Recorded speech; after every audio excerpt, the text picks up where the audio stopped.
আমি আর বাঁচতে চাই না। মা বাবা, তোমরা কেন আমায় একা রেখে চলে গেলে? এখানে সবাই খুব খারাপ, কেউ ভালো নয়।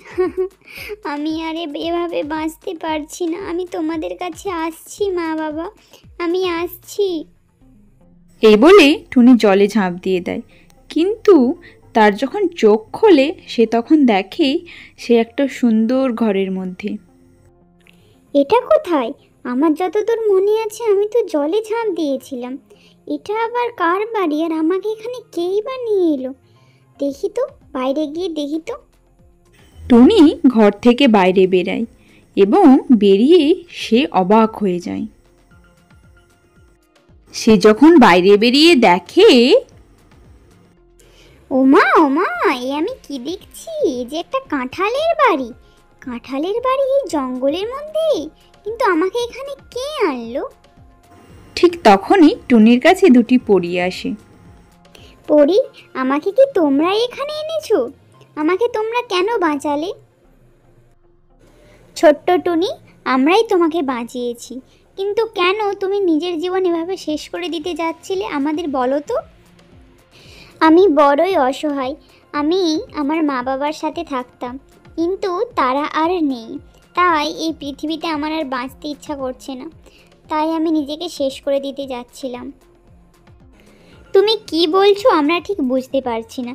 টুনি, তুমি আমাদের সমস্ত ঘটনা একটু প্রথম থেকে বলো তো। আমরা নিশ্চয়ই তোমার কোনো না কোনো সাহায্য করব। আমরা তোমার বন্ধু হই, তুমি সব কথা আমাদের বলতে পারো। আমি আমার মা বাবার সাথে জঙ্গলের একটি ছোট্ট কুঁড়ে ঘরে থাকতাম। আমাদের সংসার ছিল খুব সুখের। আমাদের একটা ছোট্ট জমি ছিল। সেই জমিতে আমার মা বাবা চাষবাস করতো। সেই জমিতে চাষ করে যেটুকু উপার্জন আসতো সেটা দিয়ে আমাদের সংসার চলতো। আমাদের বেশি কিছু চাহিদা ছিল না। টুনি, আমি আর তোর বাবা মাঠে গেলাম। ধান বোনার তো সময় এলো, তুই বাড়িতে থাকবি, বুঝলি? আমরা চলে আসবো ঠিক তাড়াতাড়ি। হ্যাঁ মা, আমরা এবার মাঠে যাই, চাষের সময় তো হয়ে গেল, তুমি বাড়িতে থাকবে। আচ্ছা মা বাবা, ঠিক আছে, আমি বাড়িতেই থাকবো, তোমরা কাজে যাও।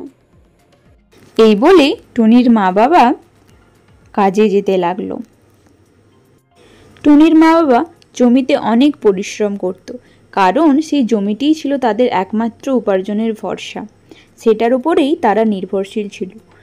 কিন্তু কি করে জানতো তাদের জীবনে এরকম ঘটনা ঘটবে? হঠাৎ করে প্রচুর বৃষ্টি শুরু, সেই বৃষ্টি আর থামেই না। তাদের চাষের জমির সব ফসল নষ্ট হয়ে যায়, আর কিছুই বাঁচে না। টুনির মা, এখন আমরা কি করব? আমাদের শেষ ভরসা তো ওই জমিটুকুই ছিল। আমরা তো এখন না খেতে পেয়ে মারা যাব। আমার মেয়েটা কি খাবে? হায় ঈশ্বর, গরিবের সাথেই কেন এরকম হয়? এই ঘটনাটি ঘটার পরে টুনির বাবা অসুস্থ হয়ে পড়ে। সে চিন্তায় চিন্তায় একদম ভেঙে পড়ে। তার শরীর খুবই খারাপ হয়ে যায়। ও মা, বাবার কি হয়েছে? বাবার খুবই শরীর খারাপ। বাবা, ও বাবা, তুমি কিছু বলছো না কেন? কি গো, তুমি শুনছো? তুমি এত চিন্তা করো না, কিছু না কিছু একটা ব্যবস্থা ঠিক হবে। তুমি এভাবে ভেঙে পড়লে আমরা কি করে বাঁচবো বলো? তুমি এত চিন্তা করো না, দয়া করে আমাদের দিকে একটু তাকাও। মেয়েটার দিকে একটু তাকাও তুমি। মেয়েটা কখন ধরে তোমায় ডাকছে, কিছু তো বলো। ওগো, শুনছো? কিন্তু যেটার ভয় ছিল সেটাই, টুনির বাবা এই পৃথিবী ছেড়ে চলে যায়। টুনি ও তার মা কান্নায় ভেঙে পড়ে। তাদের পায়ের নিচে থেকে যেন মাটি সরে যায়। হঠাৎ করে তার বাবার এভাবে চলে যাওয়া তারা কিছুতেই মেনে নিতে পারছিল না। তার বাবা চলে যাওয়াতেই তাদের জীবনে অন্ধকার নেমে এসেছিল। তার বাবার শোকে তার মাও ধীরে ধীরে অসুস্থ হয়ে যেতে লাগলো। টুনি, তোর বাবা তো আমাদের ছেড়ে চলে গেল, এখন আমরা কি নিয়ে থাকবো? আমরা কি নিয়ে বাঁচবো? মা, তুমি চিন্তা করো না, কিছু না কিছু একটা ব্যবস্থা ঠিক হবে। ধীরে ধীরে টুনির মাও অসুস্থ হতে থাকলো এবং সেও কিছুতেই আর ঠিক হচ্ছিল না। কিন্তু যেটার ভয় ছিল সেটাই, টুনির মাও টুনিকে ছেড়ে এই পৃথিবী থেকে চলে যায়। টুনি এখন বড্ড একা।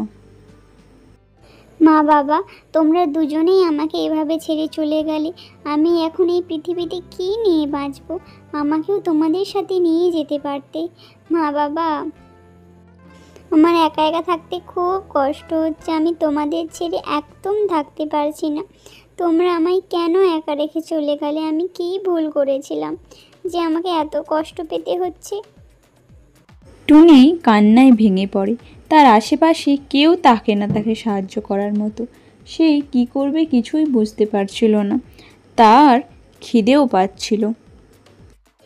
যাই, কাকমাসির কাছে যাই। কাকমাসি নিশ্চয়ই আমার কোনো সাহায্য করবে। অনেক দিন হলো কিচ্ছু খাওয়া হয়নি, খুব খিদে পেয়েছে আমার। বাবা তো ওনার অনেক সাহায্য করেছিল, উনিও নিশ্চয়ই আমার এই দুঃসময়ে আমাকে সাহায্য করবে। আমি যাই, কাকমাসির কাছে যাই। কাকমাসি, কাকমাসি, দরজা খোলো, আমি টুনি এসেছি। কাকমাসি, একবার বেরিয়ে আসো, আমি টুনি এসেছি। কাকমাসি, তুমি তো সবই জানো, আমার মা বাবা চলে গেছে, আমি এখন বড্ড একা। দয়া করে আমাকে একটু থাকার জায়গা ও কিছু খাবার দিবে? তাহলে আমার বড্ড উপকার হতো। তুমি যা বলবে আমি করব। থাকবি, খাবি, কিন্তু তার বদলে তোকে কাজ করতে হবে টুনি। এমনি এমনি তো আমি তোকে রাখবো না। হ্যাঁ হ্যাঁ, আমি তোমার সমস্ত কাজ করে দেব, শুধু তুমি আমাকে দুটো খেতে দেবে। টুনি সেই কাকের বাড়ির সমস্ত কাজ করতে লাগলো। সে দিন রাত তার বাড়িতে পরিশ্রম করত। সে ভাবত কাক তাকে নিশ্চয়ই খেতে দেবে, কিন্তু এই টুনিটাকে নিয়ে সব কাজ করিয়ে নেব, আর ওকে খেতেও দেব না, পরে ওকে তাড়িয়ে দেব। বোকা মেয়ে আমার কাছে এসেছে খাবার খেতে, আমি কিনা ওকে খাবার খেতে দেব? আসুক কালকে, ওকে কালকেই আমি তাড়িয়ে দেব। কাকমাসি, সব কাজ হয়ে গেছে, এবার আমাকে দুটো খেতে দাও না, আমার খুব খিদে পেয়েছে। তোমার দেওয়া সমস্ত কাজ আমি করে দিয়েছি, এবার আমায় দুটো খেতে দাও।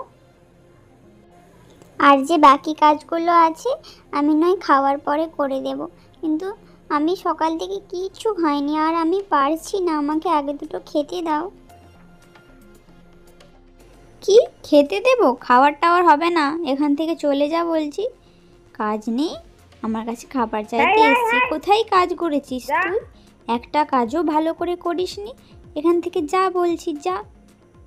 নিজের মা বাবাকে মেরে এখন আমার কাছে এসেছে খাবার খেতে। বাজে মেয়ে একটা, চলে যা বলছি, এখান থেকে চলে যা। টুনি কান্নায় ভেঙে পড়ে। তার কাছে বলার মতো কিছু কথাই থাকে না। তার পায়ের নিচে থেকে যেন মাটিটা সরে যায়। সে অনেক আশা করেছিল সে এখানে খাবার পাবে, কিন্তু সে পেল না। তাই সে কি আর করবে, বাধ্য হয়ে সে ওখান থেকে চলে যেতে লাগলো। সে ভেবেই নিয়েছিল সে আর কখনো এদিকে আসবে না। আমি চলে গেলাম, আর আসবো না। সেই দুঃখেই আমি নদীতে ঝাঁপ দিতে যাচ্ছিলাম, কিন্তু তোমরা আমাকে বাঁচিয়ে নিলে। একদম চিন্তা করো না টুনি, আজ থেকে তুমি এখানেই থাকবে।